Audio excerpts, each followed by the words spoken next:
What is love?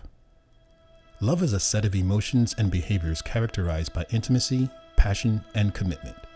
It involves care, closeness, protectiveness, attraction, affection, and trust. Only recently has love become the subject of science. In the past, the study of love was left to movies and television to depict for us the necessary conditions for loving someone. How long would you say, or what's your basic definition of love? When it comes to love, some people would say it is one of the most important human emotions. Yet despite being one of the most studied behaviors, it is still the least understood. Research has found that romantic love exists in all cultures, which suggests that love has a strong biological component. It is a part of human nature to seek out and find love. The concept of true love has intrigued poets, philosophers, and everyday individuals for centuries. It's a term that evokes deep emotion and thoughts of eternal commitment. But what does that really mean?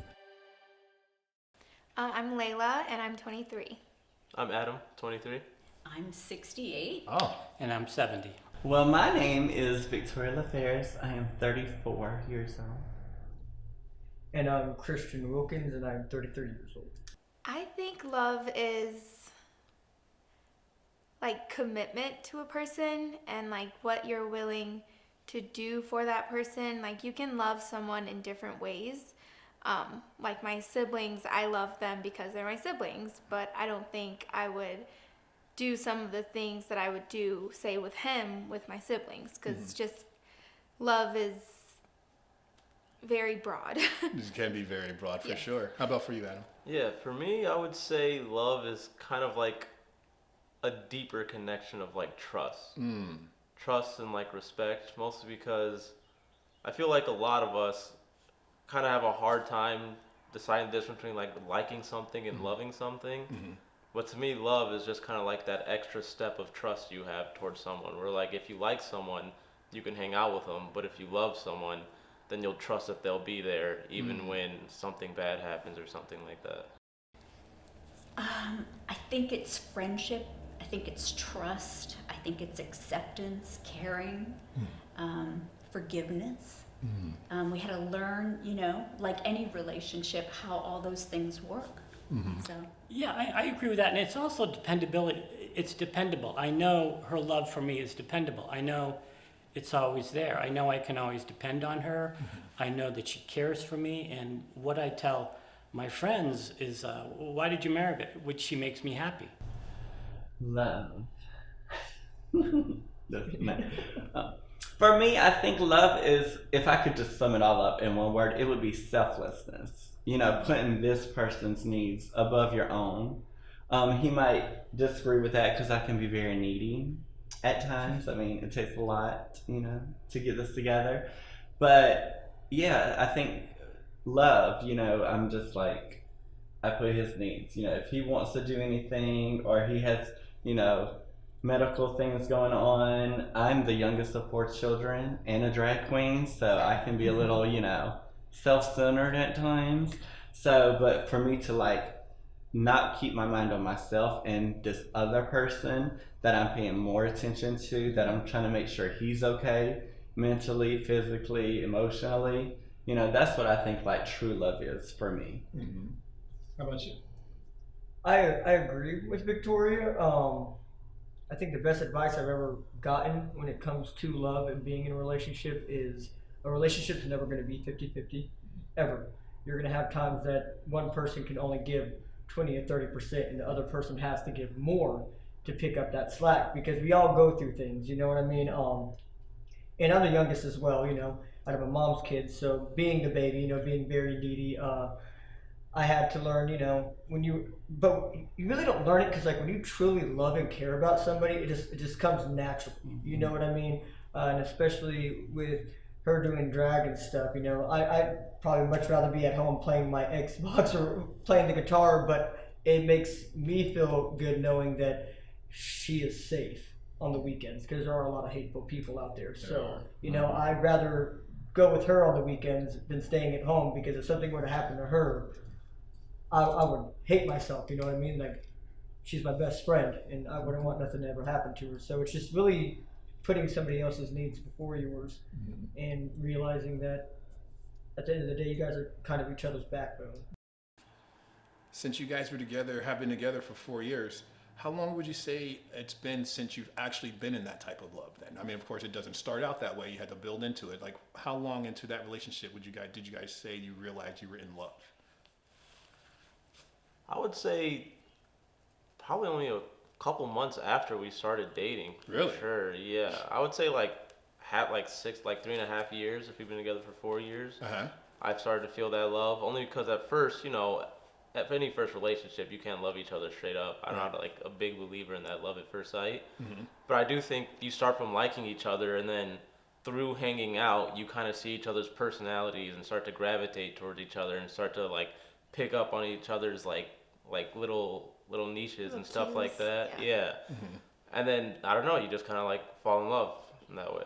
Okay, 6 months. How was it the same for you? Yeah, I would say about the same. Yeah. I'm a big believer on when you know, you know. So a couple months in, I was already thinking like, I kind of want to marry him. I really like him a lot. So I would say the same thing about me, like 4 to 6 months. It'll be 40 years. We'll be married 40 years in August, but we've been together. We met in June of 1981. So. Wow, So we knew each other for a couple of years, right? Right, before we got married. So you were together before you got married then? Yeah. So you were like friends and everything before that? Actually, No, it's a funny story. It is a funny story. Go ahead, what's that story? Well, my sister, we went to a birthday party for my brother-in-law, and my sister saw that we were a nice couple. So I was going to go across country. I was leaving my job and I was going to go across country. So my sister called me up and she said, Betsy really wants to go out with you. Would you like to go? She's really, I said, no, I'm going across country. I'm leaving. I quit my job. Yeah, but she's really nice. Just do it for me. So I said, okay. So then my sister called up Betsy and said, my brother really likes you. Would you go out with her? And Betsy's like, no, I'm not interested. You can. Right. So I had worked with his sister, and so she called me and said he's really interested in you. And I said, well, I've just broken up with somebody, long relationship, not interested in anything new. And she just convinced me that this would be a good idea. And so we went out on a date. And because we felt sorry for the other one. Not exactly, but that's what we say now. We weren't interested in each other at all. It was everybody at this party after we left separately said, oh, they really look good together. I think, we said a few words to each other at the party, but that's amazing. Yeah, so it was a few months after we were dating. It was almost like 6 or 7 months later. Mm-hmm. She said, I shouldn't have felt sorry for you and gone out. I said, you feeling sorry for me? You wanted to date me, and we were laughing because they had set us up. It was a setup. Relationships are as different as the people in them. The same goes for LGBTQIA+ relationships. The truth is, they can be just as committed and loving as heterosexual ones. However, along with the expected relationship trials and tribulations, they must contend with society's scorn. The gaps in stability of same-sex and different-sex relationships are diminishing. Even still, they must endure more discrimination than a same-sex couple, which can cause unnecessary hurdles on their path to finding love. I'm an avid reader, so I'm constantly seeing stories of someone being viciously beaten or hurt some way in the community. How does that make you feel knowing that that's out there? I don't like it, and it's, for me, I guess in a sense, especially like being seen as a gay man. So I never realized exactly what gay men have to go through in the past, because before transitioning, I was just seen as a lesbian. So everybody's like, ooh, cool lesbians, or being with a woman and being trans, it's just seen as a straight couple. So I never really had to deal with the things she had to go through. But, first time we went on a date and I went to grab her hand, she naturally pulled away. And I kind of got my feels because I was like, why'd you want to hold my hand?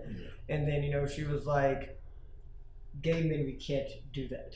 They see us holding hands, we have a chance of like somebody calling us a faggot or trying to beat us up. So for me, I'm naturally a fighter though. So I'm like, well, you're safe with me, so give me your hand. And somebody got something to say, I'm going to take care of it, So it's very different, and it's, I don't like her going by herself places because just the fact that somebody tried to hurt her because she's such a sweet person too. I'm like, so kind and loving. It's just it's sad because I know a lot of people that's happened to them. So.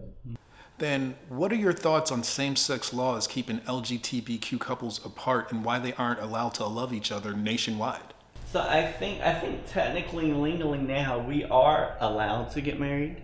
So it's technically there. So like when we get married, it's gonna be that we're married. Now there's a lot of different businesses, and especially privately owned businesses, they may not look at us as if we're like rightfully so married. So you're just not but getting like full benefits. So there are, it depends on, I think, like, it is, but there's also, interracials that still to this day, have issues with people not accepting them. So I think, as long as, we love each other and on paper, technically, we are, married, and it depends on like, where you have work, like there's insurance if they, agree with it and their policies and stuff like that, and luckily we are set up with that. So wow, so there are companies now that actually have it in there. There's some that there's some I will say there's some that I've known for even before it was legalized to get married. They do recognize domestic partnerships. Right. So so it just depends. There's there is a lot of good in the world. There's some hatred, but we try to focus more on the good. But we're not negligent against the negative because we're always trying to change that. The 5 love languages describe ways that people receive and express love in a relationship. These are words of affirmation, quality time, physical touch, acts of service, and receiving gifts. As you learn more about how your partner experiences love, you learn to empathize with them. It helps you step outside of yourself for a moment and take a look at what makes another person feel significant and loved. Knowing your partner's love language and letting them know yours is a way to help you both feel loved and appreciated.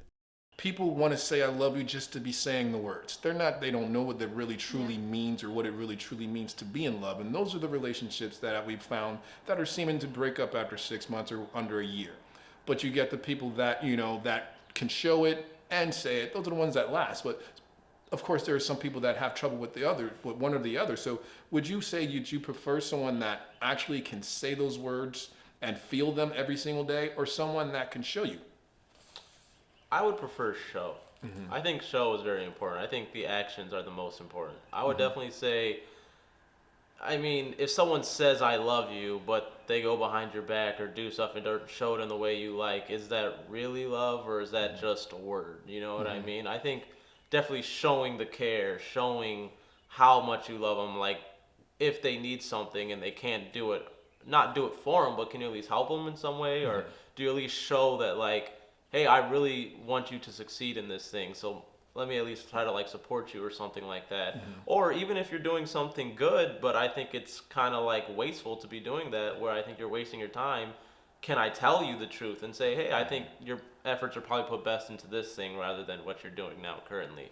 And that I think that honesty kind of helps you grow further, and then you kind of notice that growth with that person who was helping you along the way, and I think that's the most important, rather than someone who doesn't really show care for you but just says it. Right. So. Yeah, I definitely agree. I think being able to show how much you love a person or how much you respect a person is a lot better than just saying the 3 words that everyone wants to hear. Because if you just say it without your actions or without actually showing how much those words actually mean, they mean nothing at that point. So like you said, like showing he needs this done and I have free time, I'll just do it to help him, or just basic respect, like, oh, I know he doesn't like when this happens, I'll just go over here, So there's no disagreements or anything. Just those small things I think is a lot better than just I love you. Oh, I would be showing. I would need to have. You're a shower? Yeah, I would need to have someone that cares about me, cares about the children, maybe isn't as demonstrative in language. I love you, that kind of thing. That wouldn't be as important to me as somebody who had all the other things working towards the relationship. Yeah, I think for us, we show a lot of, we'll hug each other. Before I leave for work, I'll get a kiss. Before I used to go to work, I'd go in and get a kiss from her if she was sleeping in because I had to leave early. coming home, usually get a kiss or something. So We never anybody leave. leaves the house. Yeah, we never leave the house without a Without kiss, getting even kissed. if I'm Even going to if the it's- grocery store. I Yeah. mean, and I think Tim, part of the reason is we're pretty similar, but one of the things that's telling for us, and we've each lost a family member when we were before we were 20, and so we know how it can happen like this. So we don't. For me, I don't want to have a regret. Oh, I wished I would have kissed him before I left. Because we just know things can change. Yeah. I don't think that was so much for me, but I did lose a family member. But part of it was, it's just nice. I think it makes me feel good, makes me feel happy. I see it makes her feel happy. So we're both feeling happy when we do that to each other. So we just know that these are the positive things that we can show the other person. Hey, I love you. You know, and there are other ways we do that too. Buy a surprise. Oh, I got these for you. She come home from the store. I'll get something for her, or we just do that. Love you can be very thoughtful with love. That has a lot to do with it. Yeah. And you don't have to spend a lot of money. You really don't. No. It's true, you don't. Not when you're being thoughtful, right? Right. So for my love language is acts of love, So for me, I would much prefer, that Christian does things for me than say it. Because I know people, that do the whole I love you thing and are even in physically abusive relationships, So I'm like, listen, you want to hear it, every day you want to hear I love you, because there is something about those words, But no, for me, it's definitely acts. I'd rather you show me that you love me opposed to saying it. Because, honestly, if you didn't say it, you're showing me, that you love me. You could say it and then treat me bad. I love you. I'm no, that's not love. So for you, in a way, they're just words, if you will. They're just words to me. They're just words. I want to hear them every now and then. But that's just a little girly in me. I don't love me. But, yeah. But honestly, I feel like a lot of that is, even though I'm a man, they're just like a woman.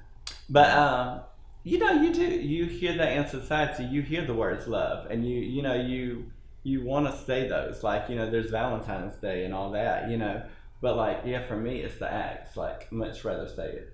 Sometimes I'm like, I love you, because we are little acts when we say, really, I love you. But, no, acts, definitely acts. Definitely acts. What about you? Oh, same thing. Because for me, the words are nice, you know what I'm saying? Because you're getting your point across, I love you. But for me, I love you is just a word. It's just words, you know what I mean? So it's really showing, because Victoria could tell me all day, I love you, I love you, I love you. But what lets me know that she loves me is the way that she looks at me. Whether we're just sitting there or she's performing, when she just looks at me, I feel it, and then I get all giggity and I'm smiling and people are oh my God, look at Chris is smiling, it's little things. It's the fact that I do construction for a living and I'll work 138 hours in 5 days. So I'm constantly on the go, and it's the fact that whether I get off at 7 o'clock at night or if I get off at 2 o'clock in the morning, as soon as my truck locks and she hears that beep, and I walk around that corner, she is standing right by the door with the door open, ready to give me a hug when I get off of work. That right there shows me that she loves me. You know what I'm saying? She doesn't have to say it. Or when I got really bad anxiety and depression, and if I just feel overwhelmed, I can walk into her office, and she already knows that my head's getting the best of me, and all she has to do is just go like this. So it's the things that she does that shows me that, I'm going to get all emotional, I'm going to stop.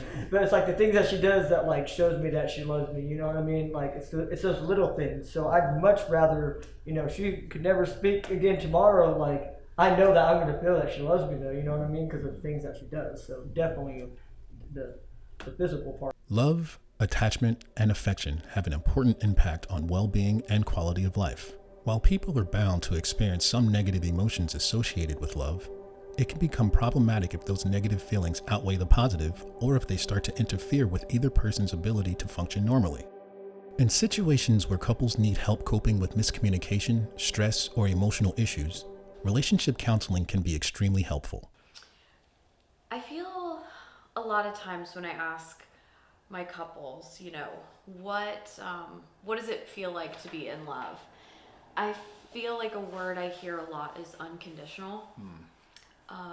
Love should be unconditional. I know that might be controversial, but I think love should be given unconditionally. I think before just looking at the basic human being, everybody, regardless of who they are, what they've done in their life, deserves unconditional love. I feel like with couples, I hear a lot of times it's support is a word that's thrown around. Butterflies, sparks, all that romantic stuff, which, people might be like, ugh, but it's true. There's truth to it, Yeah. Love is so broad. I feel like it's always important to compliment the person that you're with. And I don't mean compliment like, oh, you look gorgeous today. That's important too. But I mean like complimenting somebody's energy and efforts, I think a lot of times in relationships, there are going to be days where you might be activating on like a 45%, right? Because having a day, right? Then it's super important for your partner to balance that out, I think love is saying, oh, my partner is struggling today. Let me put more energy in to compensate for that. And that's a very important thing that you said right there. Being able to recognize those signs of when they actually need that actual love. Because of course, love is can go so deep, and we're not always into that Disney love. Sometimes it's just I love you, but I don't have that time or the energy to give you at this very moment. So when they get into trouble, like with stuff like that, what do you tell couples that find themselves pulling away from that? What you just said, like I need that connection, that knowing what their partner needs. I feel like communication is key. One of the biggest things I see with couples who have been together long periods of time, right? Well after the honeymoon phase, which I think that can be anywhere in a relationship. But, something I hear a lot with my couples who have years under their belts is, oh, we're not connecting, we're not doing this, there's kids, we have to focus on the kids, we're focusing on work, like there's so many life stressors. I'm like, communicate that, If you don't have time to go out on a date every single week with your partner and unconditionally connect with them, communicate that you still want that, say, babe, I know that we're stressed right now and we don't really have the time to get out, but I just want you to know that I want that. I'm speaking my intentions. Like that's what I want. Communication is key. Do you find that interracial couples, or even take it a little further, the LGBTQ couples, do you feel like they have more challenges than same race or heterosexual couples? I definitely think every couple has issues, right? Every couple, no couple is just exempt from issues. But definitely when it comes to societal influence, I feel like interracial couples, LGBTQIA+ couples definitely face a lot more issues just because of the pressures of society. Like what are some of those pressures some of those issues that you feel are happening? What are some of those issues? I feel, parenting is one. Parenting is a big one, especially for, families, couples that adopt children. There's laws and things like that changing or constantly under scrutiny. Marriage itself, a lot of times, there's constantly the underlying fear that marriages might not be viewed as valid, or in some cases might not be able to marry your partner because of your lifestyle. There's that pressure of the political aspect. I was going to say, with the political aspect and the laws that they're creating to keep those couples apart, if you will. You take the interracial couples, there was once a time when it was a law that they couldn't be together, so of course, in the 60s they did a lot of changes in that, and 70s as well, but they didn't really make any leeway for the LGBT couples until really recently. Yeah. So do you feel like with the trials and tribulations that they've had trying to be together, if you will, is that a hurdle that will keep them apart or cause a strife within their relationship simply because society doesn't recognize them? I feel like it can. I definitely feel like it can cause some strife. You know, a lot of times I hear people maybe on the other side of things say, well, LGBTQIA plus couples can get married, right? They can. Interracial couples can get married. Like they can do it. There's no laws technically against it right now. And I understand that. However, there has never, ever been a law against a white man marrying a white woman, right? Ever. It's never even come into question. It's never been like a political hot topic or discussion. So even just the idea that there have been laws against it in the past for LGBTQIA plus couples and interracial couples, even just the idea that there have been laws against it in the past can cause strife because there's still an overwhelming stigma against couples that don't look like the typical white man and white woman.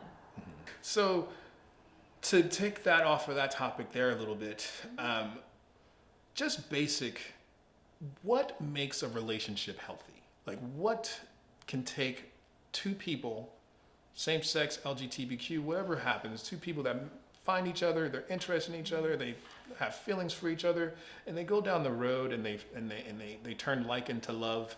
What is going to keep and make that relationship healthy?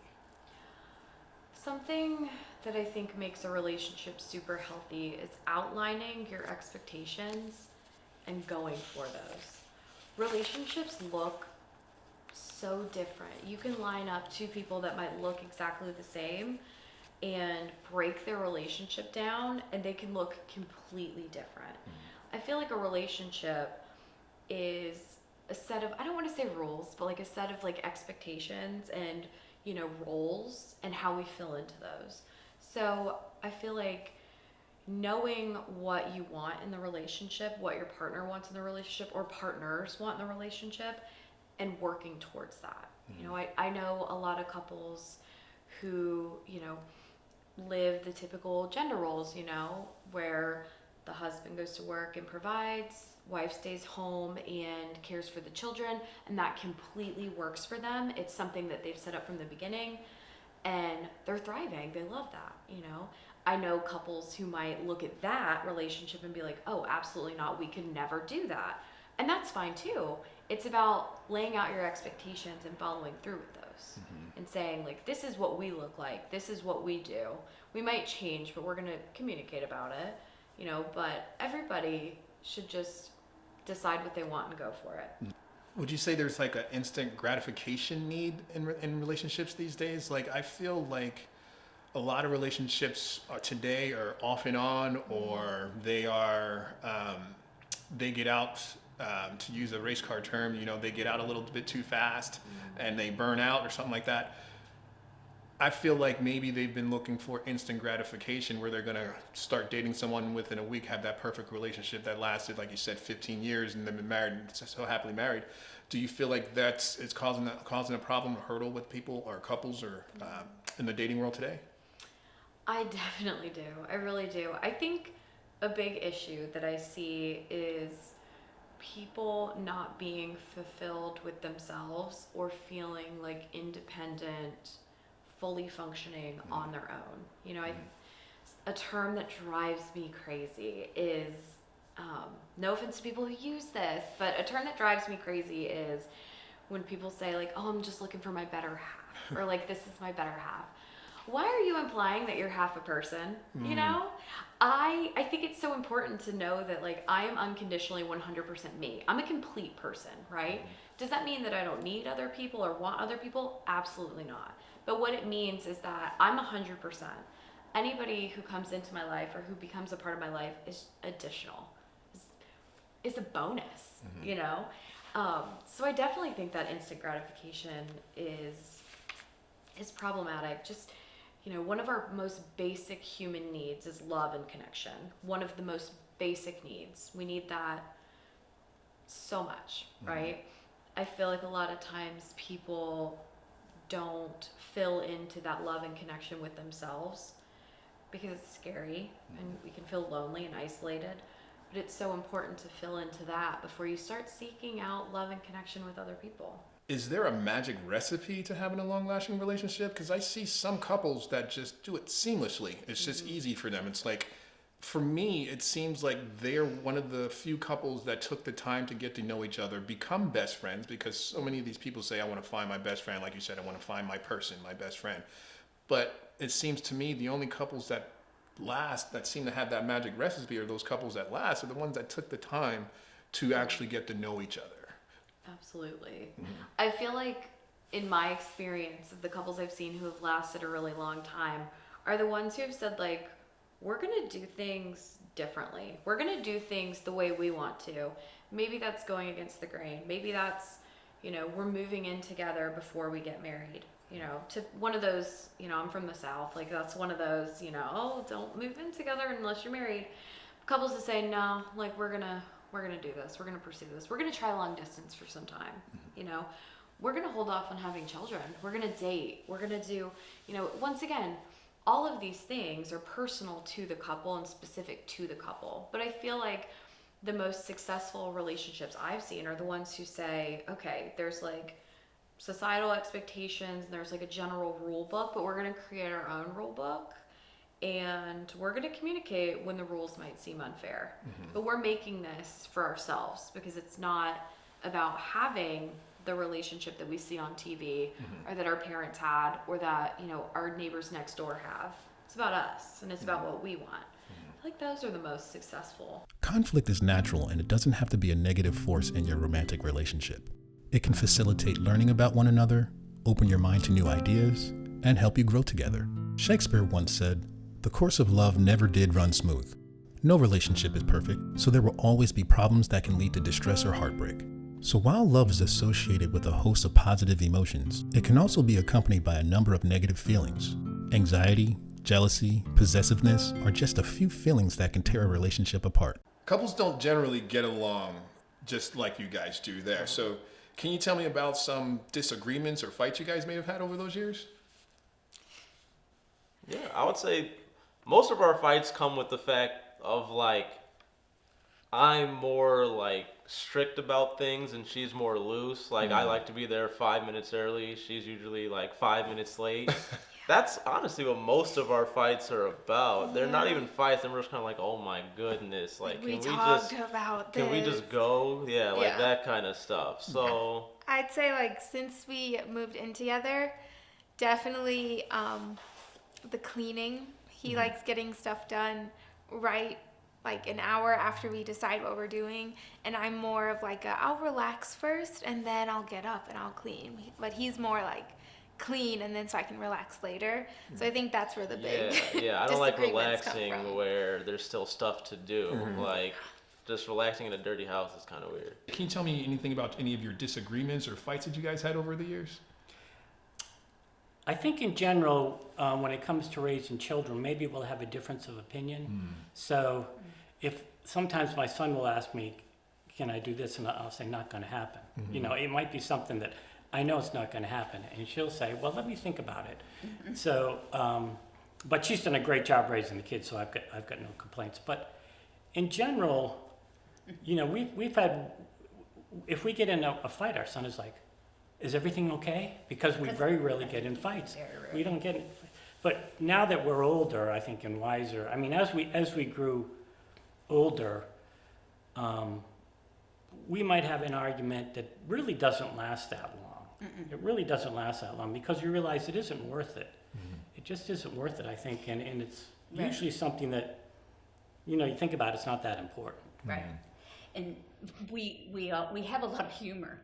Yeah. We have a lot of humor in our house, and so if I'm just going to use this as an example, we got a new car about 5 years ago, and we weren't used to all the beeps and sounds and everything that the new car made, and he backed the car out of the driveway into the older car. Even though it's going beep, beep, beep, beep, beep, I'm thinking, no, it's because of the garage. Beep, beep, beep, beep.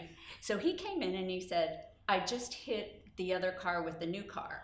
And I didn't even, I mean, I think it was ironing, and I was like, okay. And what I always say is, he would have never done that on purpose, right? Right. And then I always say, I get to do the next stupid thing, kind of like as a freebie, Right. you know? And Right. we've each kind of driven into the side of the molding You on have the to garage. kinda turn- yeah. You have to kind of cut this corner, and I think I did it first, and then he did it, and it's like, you know, I get to do the next stupid thing. So Yeah. we just kind of have a little bit of humor about some of that stuff. That's a great point that you made, because you said it's not even worth it. I mean, I've seen a couple people that I've interviewed, or a couple people that I've spoken to about this episode here for Love, and I've asked that same question in a questionnaire, and some of the stuff that they tell me that they're arguing over, I just like, why are you even arguing over that? That makes no sense. And they're saying they've broken up, or they've been arguing about this for weeks. So for you guys, how long would you say that fight lasted, or how do you go about reciprocating back to where you were in your relationship, that perfect plateau when you do hit those bumps? I think one of the things a friend said to me once was, don't say anything you're going to regret, which was, which is really good. But the other thing is, we don't go to bed angry. We don't go to bed angry. And sometimes I might go to bed, like one time we had an argument, and I was like, ooh.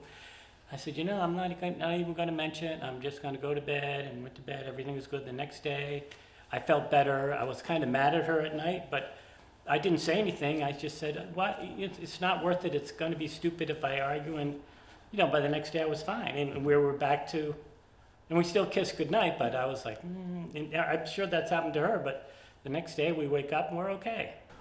Thinking back to your past, can you find or think of a time where you were actually jaded towards love? I don't know if I've ever been that far to be like, I'm never going to find love. I feel like maybe there were certain points in my life where I was like, right now, I don't want to talk to nobody. I just need to be, check on myself, make sure I'm okay, for my mental health, But no, I've never been to a place where I was just cut off in love.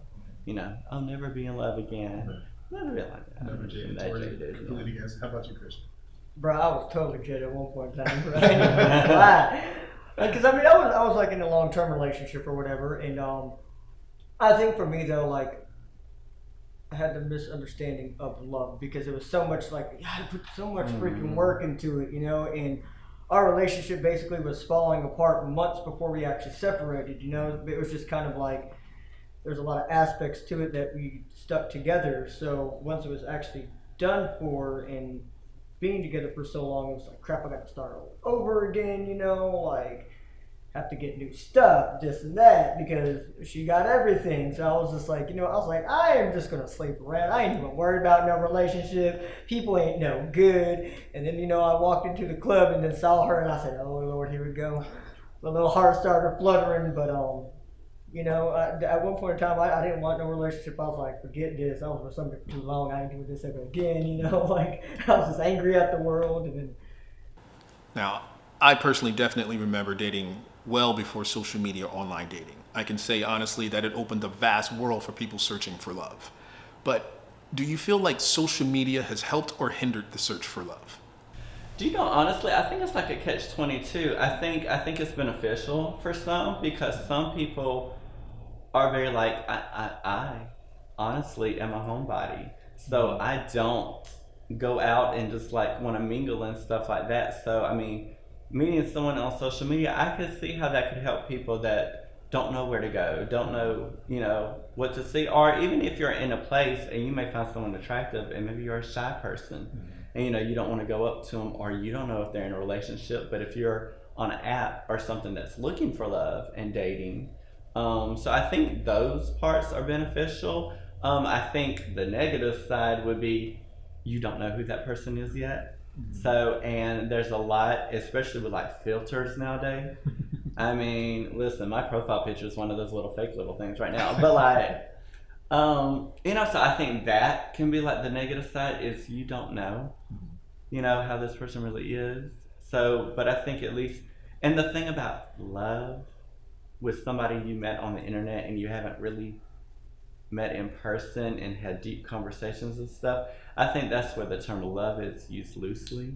A lot of times we're like, oh yeah, I love you, blah, blah, but it's like, do you really love? Like, I know for me, when I say I love, if I'm like, I love you, for me, it's a deep level. It's not somebody that I've ever conversed with on the internet. I'm like, oh, I love you. It's not. And how long would you say, since that, I love what you said there, that it's a deep love.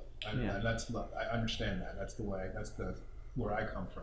Let me ask you this. How long does it take you to get to that level of deepness? So I've only been in love twice, and it was kind of a different love.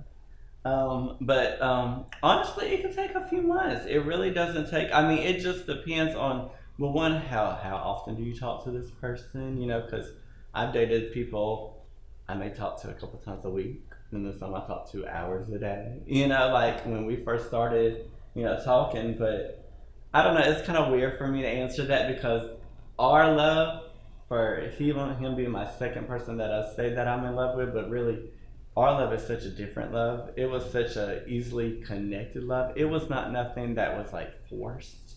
Whereas like the person that I say I was in love with for the first time, it was more like trying to get this person to love me too. It's like making sure, it was like a battle, like show me attention, let's do this, da da da. Whereas like for Christian, it was more like, it was just easy. It was just like, together. Not saying that we don't have our disagreements or arguments, because, we're a couple, we do.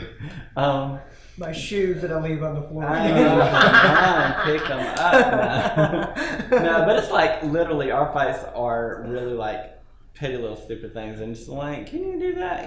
But like, it was such an easy thing, and I have friends now that are looking for love, and it's more like, oh, well, he's not texting back, or like, or he doesn't respond in a day. And I'm like, Christian's one that I've never had that. So, and then I try to give, my little advice. I'm like, well, if they really want to be with you, it's the world, especially in our community, the world is against us. So if we're having a hard time dating or, being together and trying to find love within ourselves, I don't know if it's really meant to be. I say find somebody that this comes easy. There may be struggles in it with society and then just like little petty stuff that, just because we're all like selfish in our own way, and you gotta let that go for love. How about you, Christian? Do you feel like it's helping or hindering?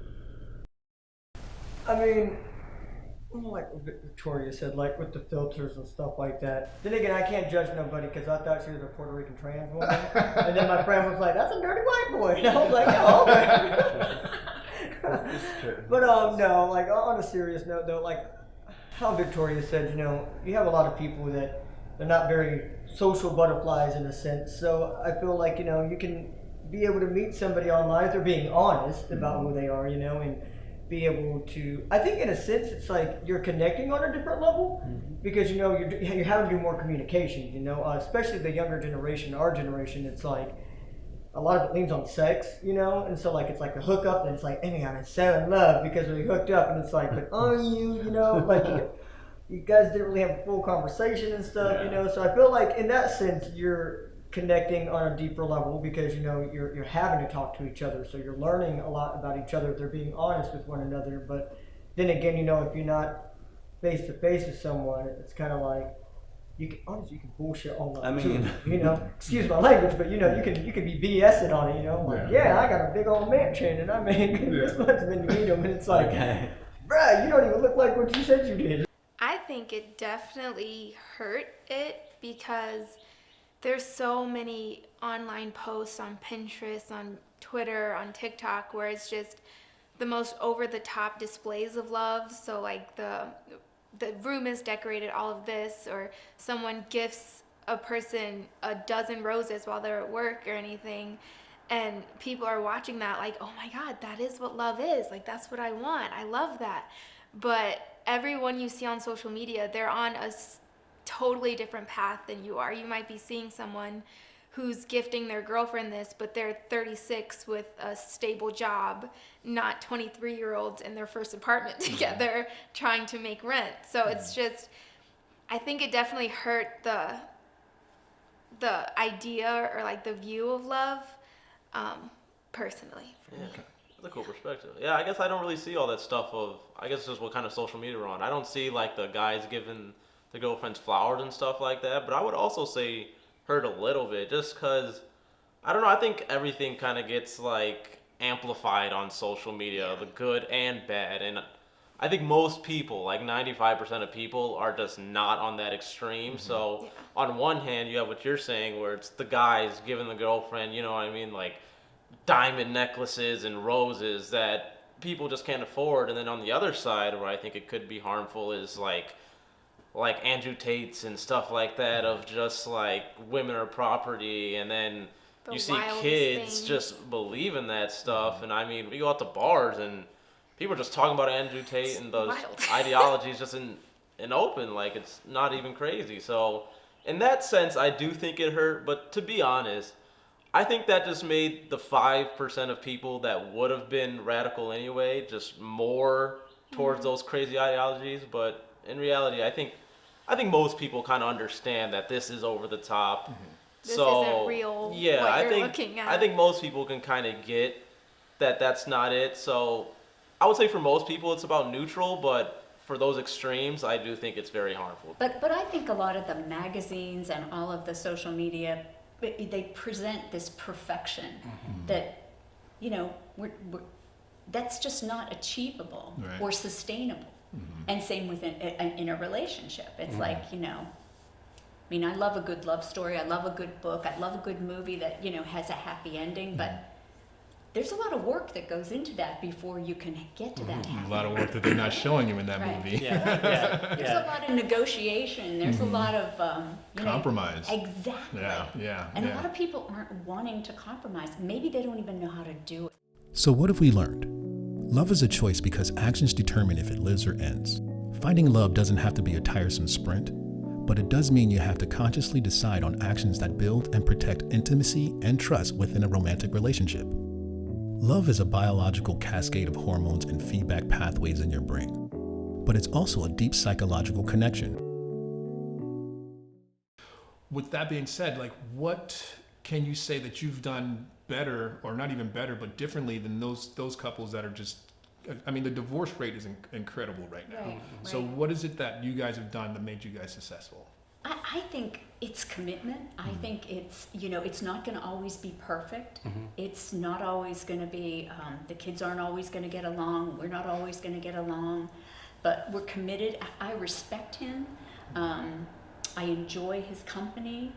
I trust we do him. a good job together with the kids. Right.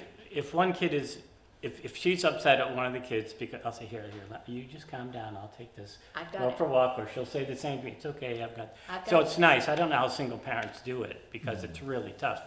But it's like, here, I'll take this, you just go for a walk, and, because we don't like to see each other upset. Right. You know, we don't like to see each other upset, so. And he's my best friend. If Right. anything happens to me, he's the first person that I want to call. Yeah. And then she is every too. once in a while I get upset because I'm trying to call him to tell him something and his phone is on silent. And I'm like, oh, you know. Or I left it But- inside because I'm Right, working outside. it's some It's like- silly little thing like that. But I roll my eyes and laugh. But he is the first person I want to tell anything to. In the very early stages, so we'd be super excited to see each other, get off school, be like, oh, it's time to go over Adam's house. But now it's more like we're still have that same playful kind of love energy, but it's just so much more comfortable. Like we don't have to be in constant communication. We don't have to always be even near each other. Like he can be playing the game and I can be in the other room reading, but we still have that same like bond and respect. It just grew into so much more than what it was at the beginning. It's kind of just like knowing that they're there is good enough. So like say you're at home, you know what I mean? You kind of just, you feel like because we have so much experience with each other, if I do this, like if I help out and clean this, that they'll respect that. If you do this, it's more of like a low key kind of love where it's almost like you know exactly what to expect with it. This is going to help her out, this won't. This will make her feel good, this won't. Where in the beginning it's still kind of almost like a little nervous. this Yeah, gonna work?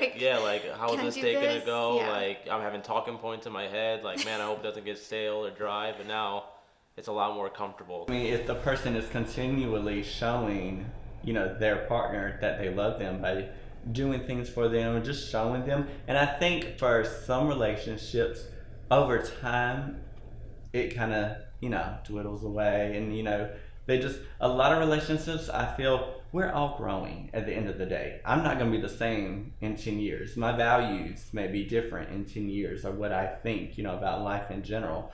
But if you're growing together, if you realize that okay, Christian's not going to be the same, 10 years from now. He's not going to be the same person that I fell in love with. So either I'm going to grow with him or I'm going to grow out of him. But I mean, if you love someone and you know that you want to be with them to the end of time, you're going to grow with them. And, you're going to notice how, we grow. I think a lot of people do get stuck in that, oh, you're not the same person that I married. Well, no, they're not. We all grow. I'm definitely not the same as I was 10 years ago. The way that I think about love in general is not the same as 10 years ago. So I think it can last if you're, acts of love, because again, love for me is selfless. So, you're working on yourself, but you're also paying attention to their needs. So down the road, years down the road, if I continually to make sure that I'm paying attention to his needs, I feel like it can sustain time. How about you, Christian? Do you feel like a relationship can sustain itself on only love over the years? Or what ingredients do you feel need to be in there? Honestly, everything that Victoria's saying, I completely agree with, because the thing is, we all do change as people. We all go through different phases of our life. And when you I feel like when you really love and care about somebody, you guys are working on trying to grow together. Me and Victoria, we're polar opposites, but there's things that just work for us. You know what I mean? That we, at the same time, we have the same goals in a sense, So it's really just, working with one another and seeing that your partner's not going to be the same forever. They're going to have different goals. Things are going to change. And so just being there to support one another. I think the support you give your partner, showing them and not changing things you do. She joked around a lot when we first got together. She was like, okay, you're not just opening my car door now, you ain't gonna stop doing that after a few months, you know what I mean? So it's those things, even though somebody's changing over time, there's some things that you still kind of want to keep, when we're walking, if I notice that we're walking on the sidewalk and she's walking by the road, I'll tell her to go this way and I push her to the side. So if she's all dressed up, whether she's in girl or boy form, I'm okay, somebody hits a puddle, it's going to hit me. It's not going to hit you, Or I still open the car door for her, whether she's in girl or boy form, I don't care if somebody's watching, whatever, It's the little things, or because she's very much of a housewife in a sense. She takes care of the house, I'm just a grudgy old dude that just works, and then I'm like, oh my god, my job sucks, So but if she's getting ready and dragging stuff, she usually takes care of the house and the cats and stuff. If I see that she's getting ready though, she's kind of rushing, I'm like, okay, Daddy's probably going to feed y'all too much food, but let me get y'all fed anyway, so Daddy over here ain't got to worry about it, you know what I'm saying? So it's those little things. I think if you just still think about one another, and ways that you can help each other, but also remember that we're going to change as we get older, I think love can last for a very long time. We've talked a lot about love today. Thank you so much for joining us. Just to sum up, the subject of love for this episode, what do you think needs to happen for love to thrive in today's social climate? For humanity's sake, I think for love to thrive in this climate, definitely just take time to know the person, take time to communicate with the person, and to, I say it a lot, but respect the person. I feel with those couple things, a relationship can last a very long time. Keep it simple. If you work on it and just take those aspects and try to build on it, but keep those as the core of the relationship. While maintaining a relationship can often be viewed as just another task on a never-ending to-do list, a long-lasting relationship takes work. Opening yourself to love can be one of the scariest things humans face in their lifetime, and we should all be so lucky to find it.